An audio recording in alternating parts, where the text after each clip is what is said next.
관무량수경 1. 아세사가 부모를 가두다. 이와 같이 내가 들었다.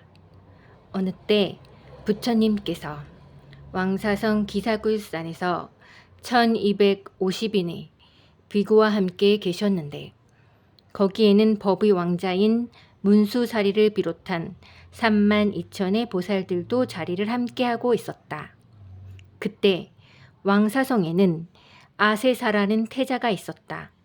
그는 나쁜 친구 제바달다의 꼬임에 빠져 아버지 빈비사라 왕을 7겹으로 된 방에 가두어 놓고 신하들에게 명령하여 한 사람도 거기에 얼씬거리지 못하도록 하였다.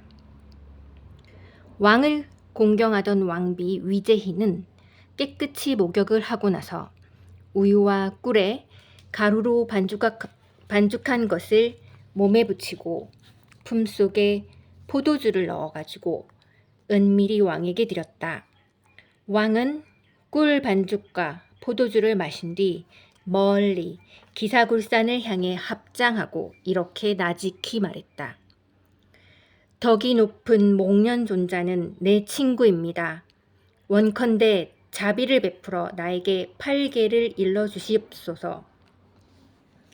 이때 목련은 신통으로 매가 날듯이 신속하게 왕이 갇혀있는 곳에 이르렀다. 그는 날마다 이렇게 해서 왕에게 8개를 설해 주었다.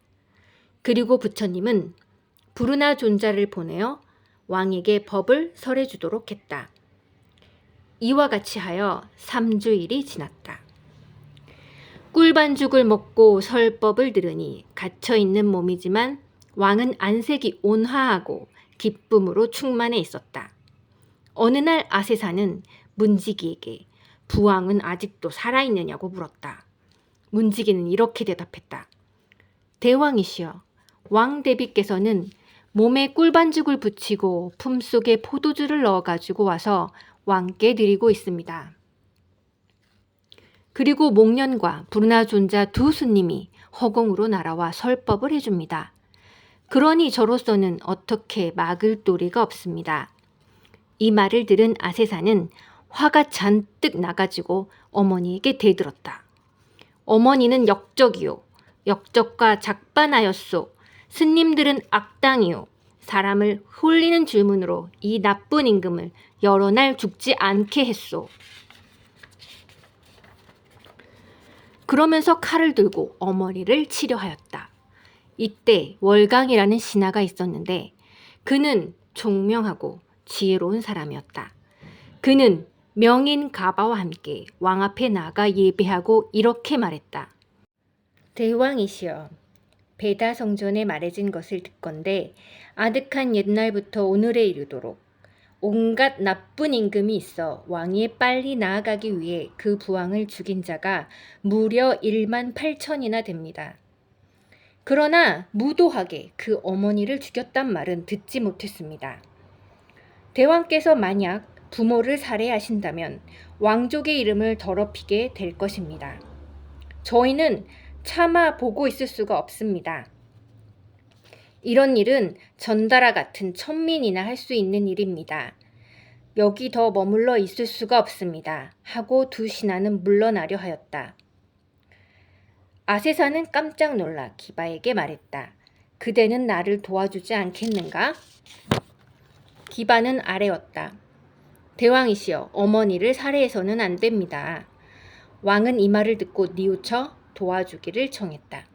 칼을 버리고 어머니를 살해하지 않고 하인을 시켜 깊은 골방에 가두어 다시 나오지 못하도록 했다. 2. 위제희가 법문을 청하다. 골방에 갇힌 왕비 위제희는 수심에 잠긴 채 멀리 기사굴산을 향해 부처님께 예배를 드린 뒤 이렇게 말했다. 세존이시여, 그 전에는 항상 안한 존재를 보내어 저를 위로해 주셨습니다. 저는 지금 갇힌 몸이 되어 거룩하신 부처님을 배울 길이 없습니다. 원컨대 목련존자와 안한존자를 보내시어 저를 만나게 해 주옵소서. 왕비는 그러면서 슬피 울며 멀리 부처님이 계신 곳을 향해 예배를 드렸다. 부처님은 벌써 위제의 생각을 아시고 목련과 안안을 불러 허공으로 날아가도록 하고 부처님도 기사굴산에서 자취를 감추어 왕궁에 나타나셨다. 예배를 마친 위제희가 머리를 들자 눈앞에 황금빛으로 빛나는 부처님의 몸이 많은 보석으로 장식된 연꽃 위에 앉아 계시는 것이었다. 왼쪽에는 목련이, 오른쪽에는 안안이 모시었고 제석천과 범천과 호세 천인들이 허공에서 하늘꽃을 뿌려 공양하는 것을 볼 수 있었다. 위제희는 부처님의 모습을 뵙자 제 손으로 영락을 끊어버리고 땅에 엎드려 울면서 부처님께 아뢰었다. 세존이시여, 저는 전생에 무슨 죄를 지었기에 이와 같이 못된 자식을 두었을까요? 세존께서는 또 무슨 인연으로 제바달다와 같은 이를 친족으로 두게 된 것입니까? 원컨대 저를 위해 걱정과 근심이 없는 세상을 말씀해 주옵소서. 저는 그곳에 태어나 더럽고 악한 이 세상에 더 살고 싶지 않습니다. 이 더럽고 악한 세상에는 지옥, 마귀, 축생이 가득 차 있고 악인들로 넘치고 있습니다. 이 다음 세상에서는 나쁜 소리를 듣지 않고 나쁜 사람들과 만나고 싶지도 않습니다. 지금 저는 오체투지로 참회하나이다. 태양이신 부처님이시여, 저에게 청정한 업으로 이루어진 세계를 보여주십시오.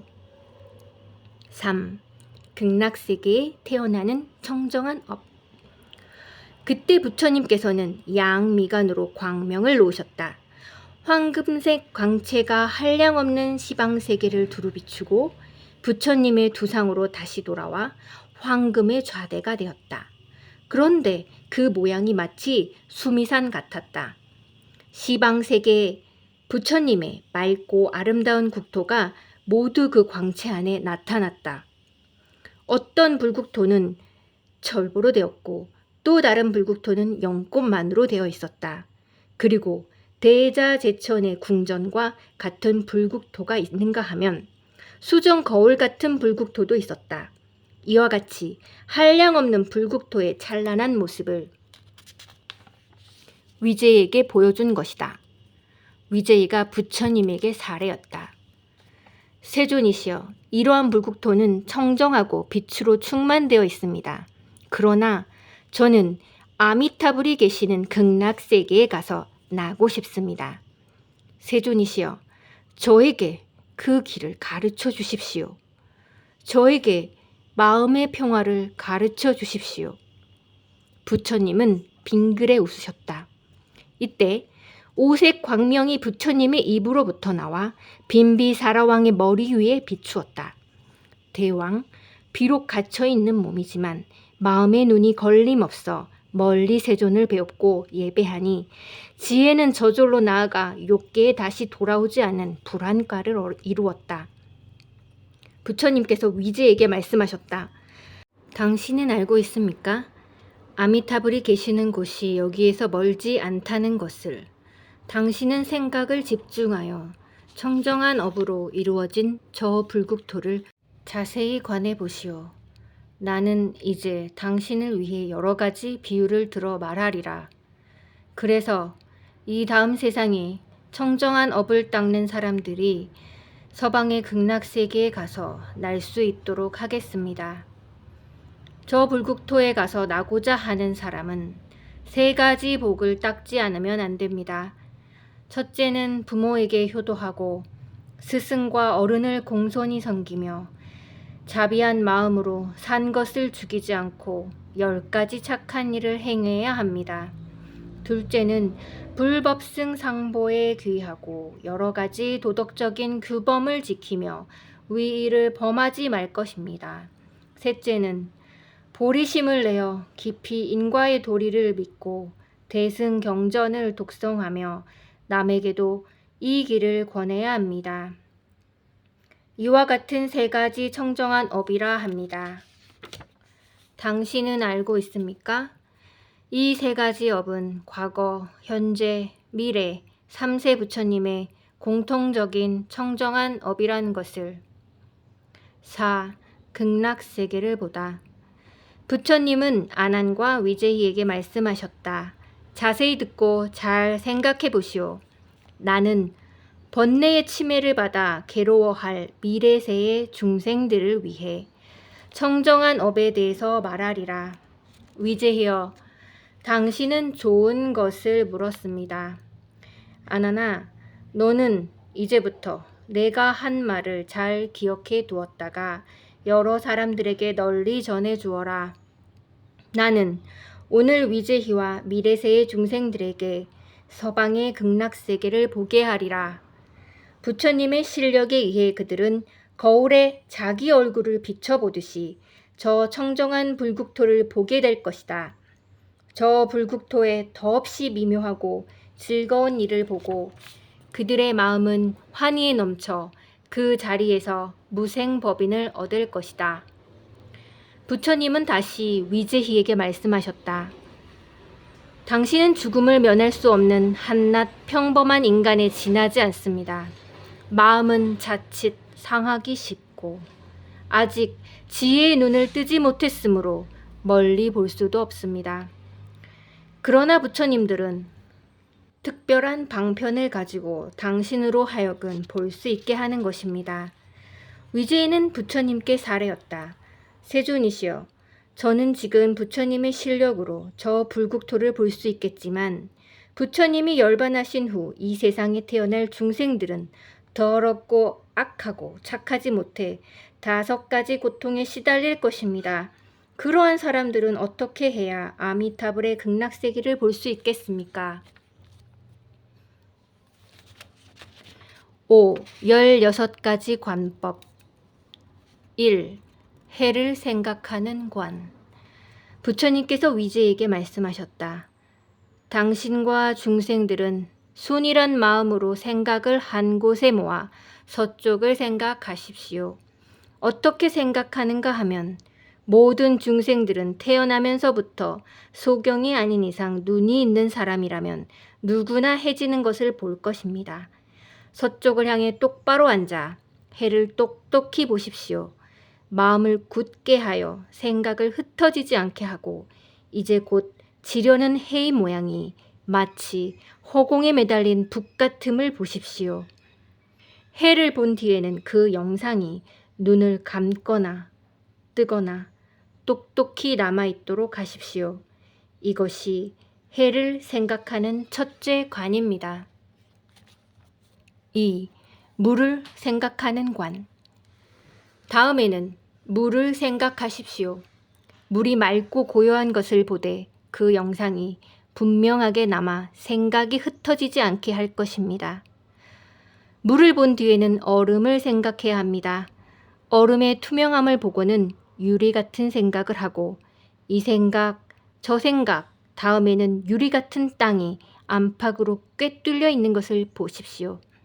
아래로는 금강칠보로 된 황금의 당이 있어 유리 같은 대지를 받치고 있으며 그 당은 8면이므로 팔각형을 이루고 있습니다. 낱낱 면마다 100가지 보석으로 되고 그 보석에는 1000 광채가 나고 광채마다 84,000 빛이 있어 유리의 대지에 비치는 것이 마치 억천의 해와 같이 눈부셔 볼 수 없습니다. 유리의 땅 위에는 황금 노끈으로 얼기설기 늘어져 칠보로 된 경계가 분명히 구분되어 있습니다. 낱낱 보석에는 500광채가 있는데 그 빛은 꽃처럼 보이기도 하고 별이나 달 같기도 합니다. 그 광채가 허공에 걸려 광명대를 이루었고 거기에는 온갖 보석으로 된 천만의 누각이 있으며 대의 양쪽에는 각각 100억 송이의 꽃으로 꾸며진 당과 무수한 악기로 장식되어 있습니다. 8가지 맑은 바람이 광채에서 불어 이 악기를 울리면 괴롭고 공하고 더덥고 내가 없다고 연주합니다. 이것이 물을 생각하는 둘째 간입니다.